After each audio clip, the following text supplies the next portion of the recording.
नमस्कार दोस्तों, एक बार फिर से हमारे चैनल पे आपका स्वागत है। आइए हम आपको बताते हैं ज़मीन संबंधी एक नई जानकारी आई है। नीतीश सरकार ने लॉन्च किया परिमार्जन प्लस पोर्टल।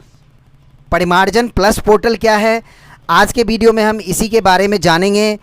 तो अगर आपको वीडियो अच्छी लगी तो लाइक शेयर ज़रूर करें और इससे ज़मीन संबंधी लोगों को मामला को निपटाने में काफ़ी आसानी होगी। इसलिए वीडियो बहुत इंपॉर्टेंस है, इसलिए पूरा वीडियो को ध्यान से देखें। पोर्टल लॉन्च हुआ है, नीतीश सरकार ने लॉन्च किया है परिमार्जन प्लस पोर्टल। इस पोर्टल के थ्रू जो भी आप ज़मीन संबंधी सुधार के लिए आवेदन करेंगे, चाहे वो परिमार्जन का आवेदन हो, चाहे वो दाखिल खारिज का आवेदन हो, चाहे जमाबंदी से संबंधित किसी भी तरह का, आपके खाता में किसी संख्या की गड़बड़ी हो चुकी है, आपके खेसरा में किसी संख्या की गड़बड़ी हो चुकी है, खाता खेसरा, उसके अलावा आपके नाम में किसी तरह का गड़बड़ हो चुका है, नाम गलत है, नाम नहीं डला हुआ है, आपके पिताजी के नाम में कई जगह नाम ही नहीं डला हुआ आपके पिताजी का, अगर आपके पास उससे साक्ष्य कोई कागजात है, जो भी आपके पास है, ये सब कुछ लेकर के आप इस परिमार्जन प्लस पोर्टल पर जाकर के आवेदन करें। आपको गूगल पे टाइप करना है परिमार्जन प्लस पोर्टल। गूगल पे आपको क्या टाइप करना है परिमार्जन प्लस पोर्टल। जैसे आप टाइप करेंगे परिमार्जन प्लस पोर्टल, इस पे जाकर के आपको लॉगिन करना है। लॉगिन करने के बाद आपको क्या करना है, यहाँ पे जाकर के रजिस्टर करना है। जो आपकी ज़मीन के संबंधी डिटेल है वो सारा आप परिमार्जन में, नाम में, खाता सुधार में, जमाबंदी में, किसी भी तरह का सुधार है, इसको गवर्नमेंट ने क्या किया है, स्पीडी ट्रायल पे इसको काम किया जाएगा। ठीक है, और सभी अधिकारी को निर्देश दिया गया है इस पोर्टल पे जो भी आवेदन प्राप्त होंगे, इस मामले का विशेष अभियान चलाकर निष्पादन करने की निर्देश दिया गया है। पात्र के अनुसार रैयत का नाम, पिता का नाम, मूल जमाबंदी के भिन्न होने पर त्रुटि सुधार जमाबंदी के अनुसार किया जाएगा। जो आपका जमाबंदी है उसमें जो भी गलती है वो सब किया जाएगा। इस जो आप परिमार्जन पोर्टल पर जो आप आवेदन देंगे परिमार्जन प्लस पोर्टल पे, इसके थ्रू जो भी आवेदन होगा स्पीडी ट्रायल में इसका काम किया जाएगा। तो इसलिए विशेष अभियान वाले टाइम में आप लोग आवेदन कर दें। आप अगर बिहार के हैं, अगर आप बिहार नहीं रह पाते हैं, बिहार से बाहर भी हैं, आप वहाँ पे भी बैठे बैठे अपना आवेदन कर दें। बस आपको ये ध्यान रखना है कि आपके पास ज़मीन संबंधी जो कागजात हैं, जो सही कागजात हैं, जो एविडेंस के तौर पर आपको यहाँ पे दिखाना होगा, नेट पे अपलोड करना होगा। फिर आपकी ज़मीन में जो भी सुधार करना है, इसका जो है विशेष अभियान के तहत आपका कर दिया जाएगा।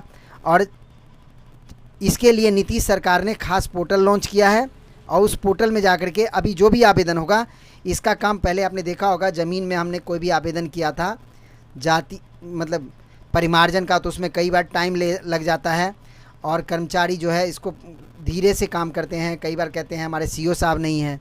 अगर इस पोर्टल पे जाकर के अभी आप आवेदन करेंगे तो इनके अगर आवेदन में जो भी काम हुआ नहीं हुआ, अगर आपका आवेदन में काम नहीं होगा तो अधिकारी आपके आवेदन का कागजात जो है आपको फिजिकल वापस करेंगे कि आपके आवेदन में ये कमी है, आपके कागजात में ये कमी है।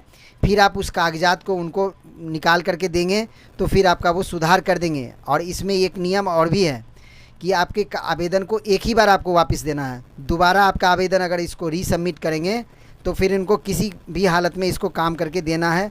जो एविडेंस है जुटा हुआ है इनके पास, जो एविडेंस नहीं है, ठीक है, इसमें आपको अंचलाधिकारी के माध्यम से रैयत को लौटा दिया जाएगा। दोबारा सुधार के बाद जमा किया जाएगा आवेदन को। फिर आवेदन को लौटाने का विकल्प अंचलाधिकारी के पास नहीं होगा। इस आवेदन में एक सबसे बड़ा ये है कि अगर आपका आवेदन इस पे किया जाएगा, इसमें अगर आपको किसी तरह का सुधार करना है तो आपका सुधार पूरी तरह किया जाएगा। नहीं किया जाएगा तो ये आवेदन आपको वापस करके आपको जो अधिकारी हैं वो आपसे दस्तखत लेंगे जो आपका आवेदन वापस कर दिया गया और किस कारण से वापस कर दिया गया इसका वो रिसीविंग आपसे लेकर के सबमिट करेंगे, क्योंकि उनको लिमिट टाइम में ये आवेदन को सबमिट करना है।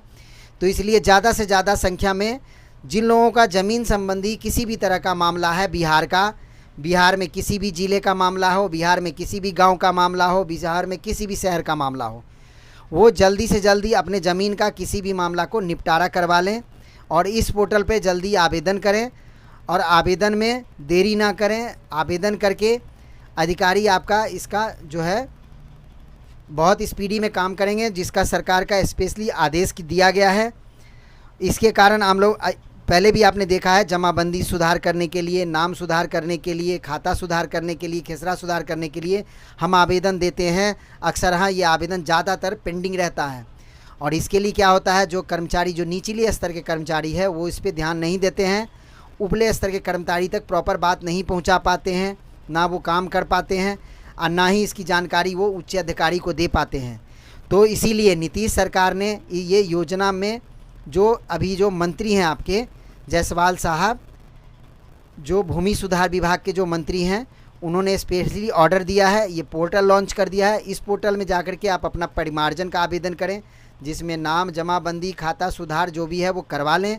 उसके बाद आप अपने ज़मीन का खाता संबंधी जो भी पेपर फॉर्मेलिटी है वो अपने नाम से करवा लें, ताकि भविष्य में आपको आपके ज़मीन पर किसी तरह का फर्जीवाड़ा ना हो। आपके ज़मीन के कागजात आपके पास होंगे, आपके ज़मीन के कागजात होंगे तो आपका ज़मीन कोई और नहीं बेच पाएगा और ना ही आपके ज़मीन का कोई ऑफिडेंस जुटा पाएगा। दूसरा, इसके साथ आप एक काम और करवा लें, आप अपनी ज़मीन में आधार कार्ड और मोबाइल नंबर ज़रूर जुड़वा लें।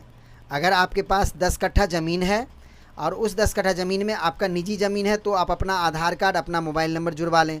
अगर आपके पिताजी के नाम से ज़मीन है तो आपके जितने भाई हैं, जितने आपके शेयर होल्डर हैं, उन सब का मोबाइल नंबर, उन सब का आधार नंबर जुड़वा लें। अगर वही ज़मीन आपके 10 कट्ठा आपके दादाजी के नाम से है तो आपके पिताजी कितने भाई हैं, आपके पिताजी जितने भाई हैं, आपके पिताजी जैसे पिताजी होंगे या पिताजी नहीं होंगे तो आपकी मम्मी होगी तो मम्मी होगी, अपने चाचा के चाचा होंगे तो चाचा होंगे, नहीं तो चाचा की वाइफ होगी, अपने दूसरे चाचा होंगे तो या तो उनकी वाइफ होगी। इन सब का अपने 3 मेंबर होंगे। जैसे वो ज़मीन है आपके दादाजी के नाम से तो इसमें 3 शेयर होल्डर होंगे। आपके पिताजी अगर 3 भाई हैं, आपके पिताजी अगर 4 भाई हैं तो उसमें 4 शेयर होल्डर होंगे। चारों घर के एक व्यक्ति का, जो सबसे बुजुर्ग हो उस घर में, उनका आधार कार्ड, उनका मोबाइल नंबर इसमें आप जुड़वा लें। भविष्य में आपके ज़मीन का किसी तरह से फर्जीवाड़ा इससे रोका जाएगा और सरकार ने ये चीज़ बहुत अच्छा किया है ताकि हर आदमी सिक्योर रहे। तो ये बिहार वासियों से मुख्य रूप से मेरा आग्रह है और निवेदन है कि आप अपनी ज़मीन को सुरक्षित रखें और आप ज़मीन को सुरक्षित रखेंगे तो हम भी सुरक्षित रहेंगे। अगर आपका ज़मीन सुरक्षित रहेगा तो हम फर्जीवाड़े तरीके से आपका ज़मीन नहीं खरीद पाएंगे, तो हम भी सिक्योर रहेंगे ना। तो इसीलिए ज़मीन संबंधी कोई भी मामला है, खाता सुधार का, खसरा सुधार का, रकबा सुधार का, तो आप ये जो लॉन्च किया है गवर्नमेंट ने पोर्टल, इस पोर्टल में जा कर के आप जल्दी से जल्दी ये पोर्टल आप एक बार ध्यान कर लें, परिमार्जन प्लस पोर्टल। ये पोर्टल आप खास करके ध्यान रखें। इसमें अंचलाधिकारी को खास करके निर्देश दिया गया है, मूल रूप से जमाबंदी के साक्ष्य के आधार पर अगर जमाबंदी, खाता, खसरा, अंकित में त्रुटि है, इसका सुधार तुरंत हो। परंतु अगर किसी खाता खसरा की स्थिति में अंचलाधिकारी रही है तो प्रस्तुत साक्ष्य के आधार पर नहीं जुटी विवरण नहीं, अगर किसी कारणवश अगर हो पाता है तो उनको क्या करना है, इनको लिमिट टाइम में ये सारे रिपोर्ट्स बना के उचले अधिकारी को रिपोर्ट्स जमा करना है। और अगर एक बात और सुन लें, अगर ये लिमिट टाइम में ये आपका काम नहीं करते हैं किसी भी कारणवश, यहाँ पे एक सबसे मार्केबल चीज़ है, ये देख लीजिए आप। भूमि सुधार विभाग के मुख्य सचिव दीपक कुमार सिंह ने गुरुवार को सभी प्रमंडलीय आयुक्त को, जिलाधिकारी को पत्र लिखकर परिमार्जन प्लस पोर्टल का प्राप्त मामले का विशेष अभियान चलाकर निष्पादन करने का निर्देश दिया है। पात्र के अनुसार रैयत का नाम, पिता का नाम, जमाबंदी जो भी सुधार करना है उसको जल्दी से जल्दी सुधार कर दिया जाए। अगर ये अधिकारी किसी कारणवश अगर सुधार नहीं करते हैं, मामले को अगर ढीला छोड़ते हैं तो इनके ऊपर भी कार्रवाई की जाएगी। ये जो आपके मंत्रालय के जो अधिकारी हैं उन्होंने किसी इस ज़मीन संबंधी जो भी अधिकारी हैं निम्न स्तर के, जैसे हो गए आपके कर्मचारी और जो कोऑर्डिनेटर होता है, उन सबको ये निर्देश दिया गया है कि इस पोर्टल पे जो भी आवेदन आता है उसका स्पीडी में विशेष अभियान चलाकर उसका कार्य किया जाए। अगर आप ये विशेष अभियान चलाकर नहीं करते हैं तो उनके ऊपर भी कार्रवाई की जाएगी। जो अधिकारी इसके ऊपर नियमावली कार्रवाई करने में आनाकानी करते हैं या कुछ गलत व्यवहार करते हैं या किसी गलत तरीके से उस ऑब्जेक्शन लगा करके इसको निष्पादन नहीं करते हैं। तो इसलिए हर आदमी से आग्रह, अपनी आप जो है इस पोर्टल पर अपनी जो कंप्लेन है, अपना जो सुधार करने का है, परिमार्जन आवेदन अवश्य करें और इस योजना का लाभ उठाएं। दूसरों को भी योजना पता चले, इसके लिए इस वीडियो को ज़रूर शेयर करें। अगर आपको वीडियो अच्छी लगी तो लाइक करें। धन्यवाद। हमारे वीडियो को देखने के लिए आपका बहुत